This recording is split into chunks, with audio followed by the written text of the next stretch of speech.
This minute of Sk8 the Infinity starts with Lunga literally dropping into a half-pipe. And ends with a bandaged up Lunga from the next episode. This is the last 55 seconds of episode 1, Snowfall on a Hot Night.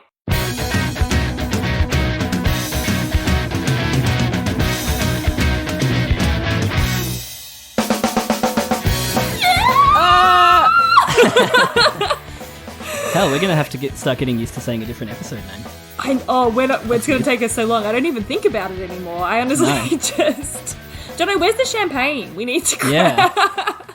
Need to crack the champagne or non-alcoholic alternative. Fizzy drink. Welcome to Infinite Minute, guys. We're at the end of episode 1. The last minute of episode 1, 55 seconds. Yeah. Yes. Here we are. Here we are. Did you ever think we would get here? I didn't, but we did. This is an Anime by Minute podcast. We watch this anime minute by minute, and this is the 24th time we will have done this for this episode. And then we get to watch another episode of this show. Oh my gosh. Finally. You realise it's not going to feel any different. No, but it's a new episode. It is a new episode. Yeah, weird. In the interim between the last minute and this minute, I literally found a heavily noted up Tumblr post about the translations for the things. Oh. Yeah. Read. Yeah, so Matasaki is leg split, apparently. There you go. Why wasn't it coming up? So weird. I was right. But they also had some different stuff, but they must have done a heavier Google than I did. Because they had floor mat for chakuseki. Floor mat. Nutcracker. Joe cracked his nuts, man. How else do I explain this one? Oh my gosh. This was Wondering Why Jam. Wondering Why I Am. I can't fucking read. Wondering Why I Am on Tumblr. This is the first time I've been on Tumblr in years, I reckon. Oh my god. Oh no, but you linked me to Sundareki on Tumblr as well. Yes. Yeah. Kudos. I want to at this person because they do an amazing job translating a bunch of this, a bunch of the stuff we get. The Sundareki person? Yeah. Yeah. Nice. Kurosagi. Okay. They translate a bunch of the audio drama, the audio CDs, and any sort of official things that are in the anime monthly type things. Nice. They do a really good job of it. So go check them out on Tumblr as well. Give them a follow. Nice. Yeah. Lauren does some good stuff as well on Twitter. Yeah. You would have seen them. Yeah, I think I've seen sure. them as well. Yeah. Some good people out there doing the Lord's work, you know? Yeah. While we sit here and go... English-speaking pedants over here. Yeah. Yeah, it feels like you would have so much more appreciation, I guess, with the extra language. But I don't know, man. I've been watching anime for 20 years. Yeah. I feel like longer. Oh, God, that's weird to think, isn't it? I don't... Well, yeah, I guess if I go think back to, Pokemon days. Yeah. Yeah, I didn't even really understand what it was back then. I had a massive, back and forth message with my little brother the other day. He's like, we need to go to mum and dad's. We need to get the binder of our Pokemon cards and we need to get them all graded and see if we have a $30,000 Charizard or something. Oh my god. So why is that it is our always the next sparkly Charizard? I know, right? But literally it always is the sparkly Charizard. It was then and it is now. That spaceman name always was. But we have one. Alex has a holographic Charizard, but I don't know. It. I've read an article and I'm an expert now. I don't know if it's first edition. I don't know if it's shadowless. I don't know if it's whatever. Wow. So, but yeah, that's our next big family thing. Once we can leave the city, because we're back in lockdown again, guys. Fucking hell. I did that recently with Beanie Babies. Oh, really? Yeah, I think I had a couple that were $60 or $70 worth, but nothing like 30 grand. But it's pretty good. I didn't pay that much for them back in the day. Yeah. Yeah, pretty good. I'd have some with grass stains because I remember taking them out and about. Well, none of them have their tags. Oh, maybe some of them do, but I would have cut the tags off. Weird to think Beanie Babies was the stock market. Yeah. You seen that? Everyone was saying there's like a photo of like a couple in court dividing up their Beanie Babies, legitimately dividing up their Beanie Babies in like a divorce trial. And it is one of the funniest like point in time kind of photos where you just go, wow, we really thought. Yeah. Oh, it's so funny. Yeah, we're going to split it like quarter each, mum, dad, me and Alex. Oh, because if technically, you do, yeah. like, mum and dad bought them all for us, so technically it should be like 100% to mum and dad. Yeah. But we're like, no, fuck no, we need to make some. Because I was like, we're going to talk about like whose cards they actually were, and we're going to like, it's going to break up the family, we're going to come to blows. They never would have bought them if you didn't want them. So you do deserve a piece of the pie, Jono. Yeah, we deserve at least a quarter. Yeah, exactly. Of the $30,000 first edition Charizard that we've just got sitting in the garage. Anyway, so this person had the proper translations, but for this one, the Neito Maguro, they didn't know. So I went to the notes, which I feel like is what I'm doing wrong on Twitter. I should just read the funny tweet and scroll past it, but I often go into the comments, or the replies. And that's why I spend so much time on the stupid bird website. But somebody in the comments said it could be like a frozen tuna. So like dead fish. Wait, which so one is this like, for? This is for Lunga when he's falling into the half pipe. Oh, that makes sense. Yeah, dead fish. Dead fish, which I like. Yeah, I like that. Yeah, it makes sense. Just falling flat. Yeah. The shadows are so cute when Reki comes in and the board just sitting on the ground. I was like, oh. Yeah. It's so simple but so nice. But then you see the shots of them and they actually just look fucking dead. Yeah. It made me laugh a lot how like wrecked they look. They just look absolutely smashed. Like they didn't put any, like these are pretty boys and they didn't put any effort into making them look pretty here. No, they just look absolutely dead. Oh Lunga especially is so funny with the band-aids. Yeah. Funny. I mean, that would hurt, falling face down a half pipe. Yeah. That would really and the hurt. Scratches on them. Very cute. And then 10 seconds of palm trees, eh? Yeah. This is I do really love this stylized version of the art. It's very cute. It is. I like it a lot. I mean, I guess usually you'd have different people from animating the show, animating like the openings and the endings. Yeah. Yeah. Yeah, that makes sense. I feel like that's a thing a lot of people brought up with the Chainsaw Man preview. Oh. Was that people were saying it might be like an OP that we're seeing previews of, not the actual show, which is why the quality would be so high. Oh, right. Yeah, because I think the director of the preview does like openings and endings. Yeah, okay. For stuff. That would make sense. There's a few bits in it that felt like... You could see it in an opening. Yeah. Like the bit when they're all sitting around the table eating. Yeah. Kind of But vibe. fuck, it's so good when like so many of the shots are like shot for shot from the manga. Yeah, interesting. Yeah. Like the jammy bread just looks so like jammy in the anime. When that came up in the manga, I was like, I have to watch the preview again. I have to get to the jammy bread. Okay, now I need to read this as well. And I need to read that other one you sent me.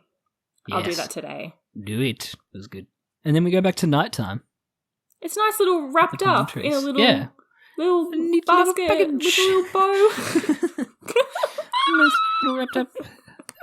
Why is Lunga's tree so much bigger than Reki's tree, if you know what I'm saying? I don't know what I'm saying. Well, I think Lunga is a tiny bit taller, but probably just is I think it's just stylistic choice. But if we wanted to read into it, it could be that Lunga is the better skater, and he's going to start, outgrowing Reki. But I don't know. Do we want to think of it that way? Is that the best analysis we've done? It could be. That's really good. That was like when I found that 7 Deadly Sins thing the other day that we talked about in like the first episode. We did. Yeah. I was like, I found it! Yeah. Finally. We've come full circle. We've wrapped it up in a neat little package. Look at us That was good though. It does. It makes a lot of sense, doesn't it? Like it said Adam was Roth, wasn't it? Which is the one I was like, nobody knows what Roth is. Yeah. The only reason I know what that is because of Full Metal Alchemist, which the 7 Deadly Sins actively appear in. Oh, do they? Actually, I've never watched it, so Spoilers. Yeah, Adam Ezra. Yeah, it was. We got most of them right. Yeah, I'm happy with I us. think Who was Sloth? Tadashi? Tadashi, yeah. Yeah. I think we actually did get them all right. Nice. I mean, according to this person's analysis. Yes. It's not like word of God. Could you imagine the official Sk8 Twitter replies on that tweet like, they got it. Wow, congratulations. You did it. I've been watching a lot of, I think they call it breadtube, which is lefty-leaning video essay analysis on YouTube. Mm-hmm. And I've been watching a lot of videos about fandoms and, analysis and stuff like that, and word of God stuff. Yeah, right. Yeah. Interesting. Watched a 2-hour video on Homestuck, if you ever read that. I tried way back in the day. I think I got quite a fair way through it, but I gave up on it. Yeah. I think I gave up around the Gigapause. Yeah. It was a really good video. Sarah Z. Did you hear that sneeze in the background? I'm going to leave that in case you can hear it. That was a big sneeze. Oh my I think God. Emily needs an antihistamine. Our friend sent me a video on Homestar Runner the other day. Oh, like an analysis? Yeah, it was Video kind of essay? it was like a video essay, and it was Yeah. explaining the weird place that Homestar Runner kind of had on the internet back then. Because there was really nothing else like it. And there will never be anything else like it anymore because Flash is dead. So it's just Flash very is interesting. dead. I mean, that's why Homestuck's broken as well, because there was a lot of Flash in Homestuck too. Yeah, right. Yeah. Yeah, it's crazy. Internet's a constantly changing thing, and if we don't archive everything, I mean, what's the point of archiving everything? Yeah. This is like a library of Babel situation. Yes. Anyway, we're up to the episode preview. This moves so fast. It's so fast. I really struggled to keep up. I feel like we shouldn't even bother talking about any of the visuals because they're going to come up in the next episode. Exactly. But I will say, I fucking love that bit where they're rolling the chips and sauce to each other. It's so cute. Oh no, they're rolling the sauce to each other, but they've got their own chips. Lunga's got a big chips. Yeah. If you're picking up what I'm putting down. Lunga's just one of those people with a perfect metabolism, hey? Oh, I hate those people. Yeah. Ugh. But Recky's got a different colour jumper on. He does. He's got a green one on today. Yeah. We weren't going to talk too much about the visuals. But no, we did it. The chippies is so cute. I love the way that they pass the food like that. It's so cute. Yeah. I wonder if it's sweet and sour. Is that your favourite?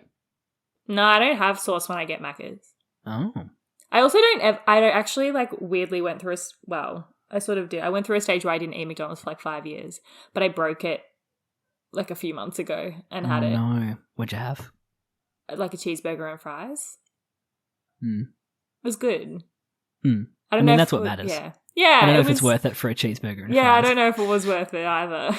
Probably should have got a few nugs or something. Yeah, I don't know. I just would rather have if I was going to get takeaway, I'd rather have KFC or something. Yeah. You know? We haven't had Maccas for a year and a half now. Yeah, right.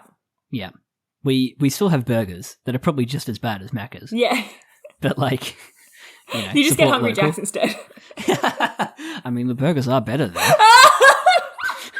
That is Burger King for international viewers. Yeah. There is a funny story about why they can't call it that here. Why is it? Because there is a king in our country who is the king of burgers. He sits atop a throne of lies. John, you can't. Because that's what I'm saying. I was like, you can't say things like that to me because I will take them seriously. He's the monarch. I He's have next a feeling, in line after though, Lizzie. I heard this on I think it was on the Doughboys. Yes, Doughboys. They were talking about it, and I think there actually was a legal battle here about it because I think there might be a small chain or something else here called Burger King, and that's why they couldn't call it Burger King here. I don't know. There's a whole reason why. I forget why. It's pretty dumb. A similar thing happened with, Closing the Gaps? The clothing store? Yeah. Clothing the Gaps, sorry. Which is, Indigenous-run apparel brand, they had to change their name to Clothing the Gaps instead of Clothing the Gap because the Gap sued them. What the fuck? Yeah, which is like, there's no gaps in Australia. Like, fuck off. Yeah. Back to America. Literally. No one is going to associate them, like, with you. Anyway. No. Sorry if I've offended any of our American viewers. But it's your commercialism that I'm attacking, not you. The rampant rise of capitalism. Workers rise up. Let's do it, guys. To talk about anime. It's big. Canada is big. It's vast. It's vast. I was saying before, they can pretty much do whatever the hell they want in the dub for these bits. Yeah. There's like, they can just go off script. Pretty much. They stick pretty close. They it gets stick a bit, with it. Towards the end, it veers a little bit. I did like the any pet phrases versus speak Canadian. Yeah. And sorry. Both of them were just sorry. A boot. No. Poutine. A boot. I'm just slipping into come from away. Yeah, that's a moose. Poutine. Haki. I wonder how frequently people actually eat poutine in Canada. I mean, I'll smash a chips and gravy. Yum. K-Cap? I love chips and gravy. K-Cap, yeah. Well, there used to be a one in Ballarat called Gravy Spot. Oh. That was the place to go. Emily's laughing because I'm talking about Gravy Spot. But, like, that is such an Aussie bastardization of poutine, though. Yeah. Oh, like yeah. Chips, gravy, and tasty cheese on top. Oh. Instead of the cheese curds. The cheese curds kind of freak me out, though. I know we weren't going to talk about visuals too much, but the bit when Reki smiles and it's like just his face is so adorable. There's so many jumpers on Reki. Yeah, Purple jumper, red one. jumper. How many jumpers aren't cheap? Green. So we've seen him in green, yellow, red. Have we seen him in the purple? There's like a one frame shot in this preview. God, so many. And they're all the same. They're all exactly the same. All the same brand, just different colour. Yeah. Oh yeah, the smile. A smile that conveys the joy of friendship. Oh. So cute. I do love how the dub veers off a little bit. Yeah. And Ricky's like, you always ask me about my feelings and stuff. Yeah. Yeah. Oh. It definitely, yeah. But I do like how the Japanese people have like a private and a public. Yeah. I feel like they just avoid talking about the fact that the show is set in Japan in the dub. Yeah. You know what I mean? Yeah, they do kind of, I feel. Yeah. Veer away from that a little bit. A public position and a private position on any topic. Yeah. Well, I mean, that comes back later with Adam. Like, he's got his whole private and public. And... Yeah. Well, I guess they all do. Well, the adults do. But then, yeah, I guess also feelings come up. Yeah. Give me a sour look. I love how forthright. This is like the most forthright Lunga is in the whole show so far. Yeah. Actually giving a fully opinion on it. And we get a little sneaky peek of Mia. Adam's phone case. The little heart on the back. Yeah, and just says love. How do his co-workers not know? Oh. How does he hide it so well? I don't think he does. I think they all know, but if any of them bring it up, they get exiled or something. Probably. You always ask me what's in my lunchbox. So yeah, Lunga loves food. I think it's really his only love. I think he loves food more than anything. I think he loves food more than Reki. Yeah, I mean, food is good. He should. Oh, I was gonna say spoilers for the last episode, but like when he's when he's falling and his board flips over, it's just like a hamburger or something like painted on the other side instead of the words fun. Hamburger. Hamburger. Japanese is so difficult. Interesting differences, I think, between the two. Hard not to talk about the visuals. I know. It's made me kind of realise we do talk about the visuals. No, really? Do you mean more than the dialogue and like the delivery, or? Yeah. Yeah. Yeah, I mean, we do talk about everything, I think, in equal measure. Yeah. I think it's because... I think visuals come up more. Yeah, I think it's because when we're talking about it, we don't have I at least don't have the audio playing while I'm rewatching it and talking to you. We're just watching with the subtitles. Yeah. Yeah. But there's definitely parts that stick with you in the deliveries and things like that, for sure. Yeah. We talk about them. Yeah, the yadimas and the... yadimas. That happened in another show. Rewatching the Ava rebuilds, and when Shinji says he'll pilot the Ava for the first time, he's like, yadimas! And I was just like, lol. Yadimas. Taking on different meanings now. Things are sticking with me more from this, watching it this way. Yeah. You know what I mean? Like little moments here and there like have really stuck with me. Yeah, for sure. More so than if I'd just rewatched it again. Yeah, well, we don't have the, I was going to say the luxury. It's not really the luxury. It's like we're literally watching every single frame of this show. Like we might look away nice. Or, you know. But then as well, I feel like we've missed stuff, which is like such a bad feeling to have, because we've literally talked about this show now for longer than this show exists. Yeah. Like there's more content of us talking about this than there is of the actual show. The show, yeah. And for some reason people want to listen to it, so... Yeah. But we have finished episode 1 now. We did it. Congratulations, Jono. I'm proud of us. Congratulations, Katie. Thank Pop you. the champagne. Thank you. I might do that. What's your favourite moment? Ooh. Let's try and do the favourite moment of the episode. Of the whole episode. Yeah. Because I would say this preview moves so freaking fast that I don't really have any thoughts or opinions on it. It just flies by. It does go really fast. The story is pretty funny though. Story. Yeah.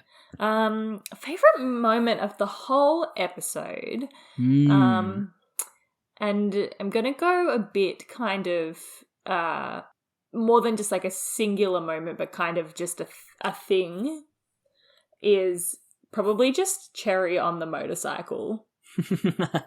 At every point that he's on the motorcycle. So when he arrives while they're driving it down S, when he pulls up at the end of the beef, everything about him on that cycle, I'm just chef's kiss. All about. I love the Carla cycle. Yeah, obsessed. Carla cycle wins it. Carla cycle wins it for me. Specifically Kaoru on the Carla cycle, but yeah. Yeah. Yes. I mean, it is so epic when he, in that last minute of the episode, really, when he, screeches in with Reki on the back. So good. It's so good. Cool. Yeah. I don't know. I think I'm trying to think back to, earlier minutes. Like when we simped for Oka for a good 4 episodes in a row. Yeah, I was actually thinking about that as maybe being my favourite moment, just Oka in general, having more of an appreciation for him as a character. Yes! I guess. We love Oka in this house. Yeah. And if it's not that, it's probably just really understanding more of what goes into a first episode. It's kind of vague. So I'll say it's Oka. But all the things they have to do to get an audience engaged, really. Introduce all the characters. Yeah, they really managed to fit a lot. Yeah, they fit a lot of characters into this let's call it 22 minutes, because the last 2 minutes are literally, credits and previews. So and maybe let's take out a minute for the OP, minute and a half. Yeah. The amount of characters that they managed to introduce, and if they don't fully introduce you to them, at least get you intrigued about them, like Adam and Joe. You kind of meet them, but you don't really. They do such a good job of then and then to build up to a race that ends so spectacularly. It feels crazy that it was only 20 minutes. Yeah. Yeah. And you already kind of feel for the characters in a way. You're on Lunga's side somehow. Yeah. It's very cool. So very clever. Yeah. And the pacing of it as well. I feel like I'm much more aware of the pacing and how they kind of will go from introducing a character to that character showing you what they're about. Yeah. Or having a moment like that. We already know Lunga loves food. Yeah. And it's 1 episode. Mm-hmm. Which, if you ask me, about that after the first watching of this show. I probably didn't even remember that was like a characteristic of him. Yeah, for sure. Yeah. Yeah. And I think that's the difference between watching a show as it airs and like rewatching it, I guess. Yeah. Yeah. Well, yeah, things that might get mentioned a bit more explicitly later, you get to see hints of it earlier on. Yeah. The way that they were able to fit so much exposition in as well, without it feeling like that. Yeah. Oh my Sorry, God. I've just been given a spatula with golden syrup on it. Yeah, I wanted to know what it was. Too much sugar. Sorry, what did you say, Katie? I was distracted by this spatula of golden syrup I've received. No, I think I was saying that they were able to fit in a lot of exposition without it feeling like exposition. Probably that 1 minute where Yeah. it was nothing but exposition, the bento montage. Yeah. That was probably the most it got. Yeah. But it always felt like I actually do need to explain this to this character. I hate when you see it in something and there's exposition and you're like, these people obviously already know this. As like, you why already know. why are we saying yeah. this out loud for an audience that shouldn't be there right now? I think the best example of that in this show, like the showing not telling, was Lunga's legs getting tired from sitting down at the table. Yes. And like that's such a good character detail. Yeah. You know, he's not used to the way they sit over here. He's a transfer student. Yeah. Yeah. Just does stuff like that really well. Yeah. Oh, so good. Well, So good. We're going to have another episode next time we record. I'm excited. Yeah. We're going to watch episode 2. Weirdly. 2. Awesome as hell. Let's just skip to episode 12. Yeah. and go like back Just to 2 bookend and then them. to 11 and then 3. That would be wild. I couldn't do that. Crazy. There would be so many questions Oh we'd my ask God. that are just yes. answered in like, I don't know, episode 3 or something. Yeah. If you want to tell us what your favourite moment of the minute was, you can find us on Twitter at infinite_minute, or you can email us at, was that right? Yeah. You can email. No, I was saying thank you for doing this all while I'm licking the golden syrup off the spatula. It's so unfair. I'm watching him do it as well, and now all I want is to lick golden syrup off the spatula. I'm sorry. No, that's okay.